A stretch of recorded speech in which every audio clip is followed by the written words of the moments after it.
voilà, poulet riche. Boutique bijoux d'or, Mossi, Elengi. Boutique bijoux d'or, Mossi, Elengi, voilà, poulet riche. Boutique bijoux d'or, Mossi, Elengi. Shuka mama nacho sukula na sisi. Buyo kandenge secrétaire ya ambassadeur ya Rwanda ndenga ofinga président. Parce que le président a un message que l'ambassadeur à Rwanda a libéré Congo. Bébé chéri, Boyoka. Un mouton de la République. Un politicien congolais qui excelle toujours dans l'idiotie. Abantu batachaka kwa banyangana kada ba idio shikokani. Chilombo ananza kubeba bandu kwake bakasai bade, baigone na abo mu Rwanda, banenda mu Uganda. Pour signer des accords, hein, vous les moutons de la République, Félix Tshilombo, quand il a eu la présidence, ces moutons n'étaient pas là. Hein, ces moutons n'étaient pas témoins. La politique, il habite à Mugongo. Les politiciens congolais sont des imbéciles, vraiment.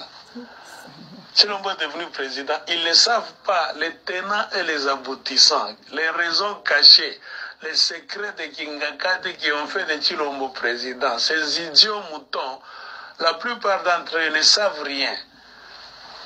Tshilombo a pris la présidence. Quand il recevait Joseph Kabila à sa résidence, ces idiots moutons ne savaient pas de quoi Kabila et Tshilombo se parlaient.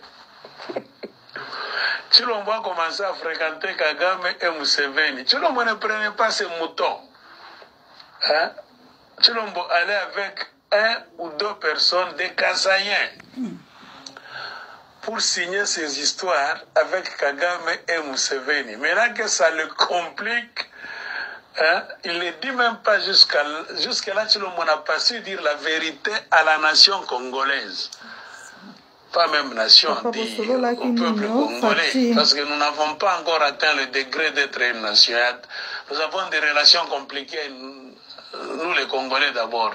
C'était un sénateur. Au lieu de se lancer dans une aventure pour faire des déclarations de soutien à quelqu'un qui ne vous a pas dit la vérité, qui ne vous a jamais présenté des documents, des signatures entre lui et Kagame, politicien congolais, idiot, imbécile, escroc qui recevait l'argent, vous allez vendre le Congo.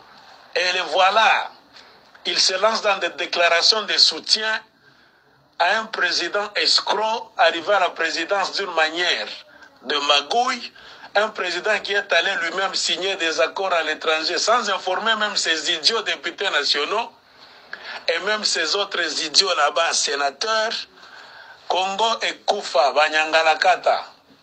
Ça, c'est vous, les escrocs.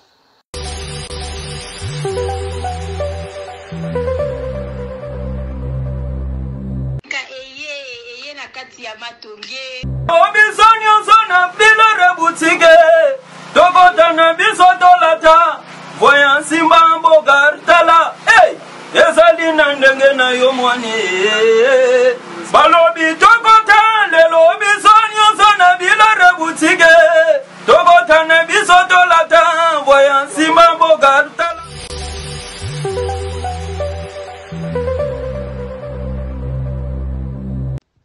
ka eye na kati ya matonge maison de passage na biso. Maison de passage na biso ya goyo, maison de passage na biso ezana ba climatiseur, ezali climatisé. Maison de passage na biso ezana matonge na Irebu A37. Maison de passage na biso tozana ba appartement où ezali ya 2 chambres, salon, cuisine. Tous les 2 chambres wana ezana ba toilette na kati. Maison de passage na biso tozali na appartement oyo ezali kaka salon, salle de bain, chambre na cuisine. Tozali lisusu na appartement na biso oyo ezali appartement ya pamba lokola chambre na toilette na oyo salle de bain na ona kati. chambre oyo ezali ya pamba oyo ezaka na salle de bain okoyamba bapaya na yo na kati.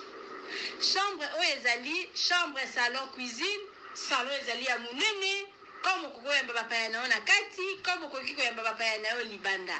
Mai na biso ebimaka kitoko.